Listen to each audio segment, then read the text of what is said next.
Coast Fight fans, thank you for taking this fight, but it seems like a very high risk, low reward strategy. Why did you take this fight? Oh look, I'm a fighter at the end of the day. My job is to fight. So what am I going to do? Sit on the couch and wait for Charlo for his hand to get better? Take a fight in the meantime. It seems like there's been a bit of a shift in boxing, over the last couple of years, where for the longest time everyone was concerned about protecting their own. Now, people are more willing to take big fights and fight the best fighters. You've seen Canelo, and he's just come back and sold out a stadium.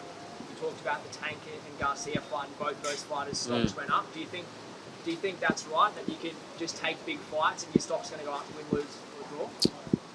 100%, 100%. I think it's more the fact that the fans deserve the fight. I remember being a kid, and I remember waiting for the Mayweather vs Pacquiao fight, and when it finally got announced, even though it was 5 years late, it was like, wow, this is all I've ever wanted. And yeah, it's all about the best fighting the best. This is what we're in for, and this is what makes boxing so different from every other sport. Rugby doesn't have that same influence where the whole world just stops and just focuses on this event for 30 minutes. But boxing does. And that's why boxing is one of the greatest sports, is because it brings everyone together, There's two sides to pick from. You're one or the other. There's no in-betweeners. Just getting back to that, Tim, your thoughts on Tank versus Garcia and the mega event it was, and you did have Ryan before it. Yeah. Your thoughts on Tank and the knockdown in round 2 and the devastating body blow in round 7. Your thoughts on that? I think the fight style suited Tank. It was a slow start, and it was a slow paced type fight. And that's what Tank likes to do. He likes to bait him in and wait for that counter punch. And he's got dynamite in both hands, so he's tremendously gifted. Very, very good fighter. I'm a massive fan of Tank. Ryan Garcia, he did what he had to do, but I think once he got caught, again, Mike Tyson once said, everyone's got a plan until they get punched in the face. That's the perfect example, the perfect quote for what happened in that fight. You're no longer just a big star in Australia, you're a big star everywhere now. Do you forego money to fight in Australia because you want to? Could you be earning bigger money to fight overseas?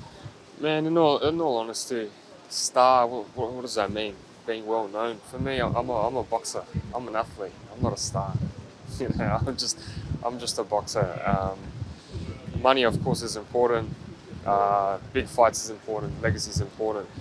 There's a lot involved. Was it just a matter of you going to George, get me a fight, I'll sign whoever? Sign me someone good. It's not whoever. Sign me up someone good, someone that knows how to properly punch on, someone that's up there.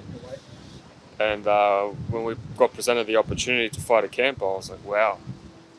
It just brought back Mexican rivalries and that style of fight. Because technically this fight is going to be a much harder fight than my previous fights.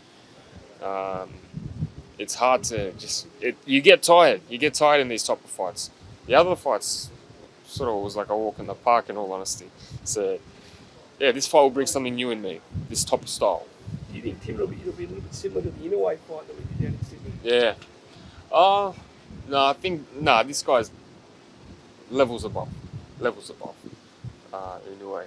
But that style of fight, it got yeah, just you punch them, and they're just there, non-stop, and then that's always a hard task. Your promoter spoke about it before.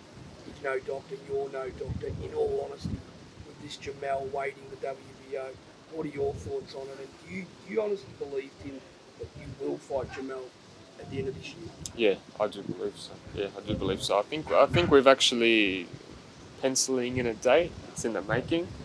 Nothing penciled in yet, but it's in the making. But it's hopefully we can get something sorted. But look, I'm not underestimating the camper. I've got one task ahead of me, and that's this guy.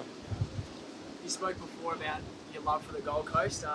What is your relationship been like with the Gold Coast? You know, you're almost 40. You Yeah. camps here. You spent a bit of time here. What do you like? about the city? What's there not to love about this place? Honestly, look at the beaches right there. It's the people are friendly. It's such a good little lifestyle here.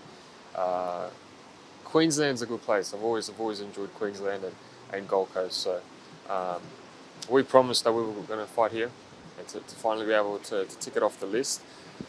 Again, another bucket list moment for myself. Are you going to have your camp here? We're going to finish up here. My camp's going to be based back home in Sydney, but yeah, we'll finish up here.